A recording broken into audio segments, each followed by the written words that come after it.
ইন্ডিয়ার ক্রিকেট এবং বাংলাদেশের ক্রিকেটের মধ্যে পার্থক্যটা কোন জায়গায় জানেন?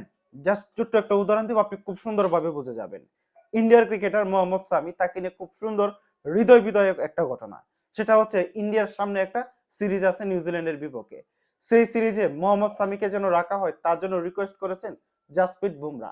কারণ জাসপ্রীত বুমরা জানে যদি এই সিরিজে মোহাম্মদ সামি সুযোগ না পান তাহলে তিনি হয়তোবা অবসরের ঘোষণা দিবেন। তাই জাসপ্রীত বুমরা চান না এই মোহাম্মদ সামির মধ্যে একজন লিজেন্ড ক্রিকেটার এত দ্রুত অবসরের ঘোষণা দিক। তিনি চান তিনি যেন জাতীয় দলের হয়ে আরো কিছুদিন খেলে। এটাই হচ্ছে পার্থক্য। আর এই কারণেই ইন্ডিয়া পৃথিবীর সব থেকে সেরা দলগুলোর মধ্যে একটা। আর আমাদের দেশে হচ্ছে কে কিভাবে জাতীয় দলের সুযোগ পাবে, কার মামার জোর আছে, কার চাচার জোর আছে, সেই বিষয় নিয়ে তারা টিকে থাকতে চায়। একজন ক্রিকেটারের কেরিয়ার কিভাবে বাঁচাইতে হবে অন্য একজন ক্রিকেটার কোনোদিনই চিন্তা ভাবনা করে না। এটাই হচ্ছে পার্থক্য। আর এই কারণে ইন্ডিয়ার ক্রিকেটকে আমি এতটা পছন্দ করি। আর এই কারণে ইন্ডিয়ার ক্রিকেট বিশ্বের সেরা দলগুলোর মধ্যে একটা।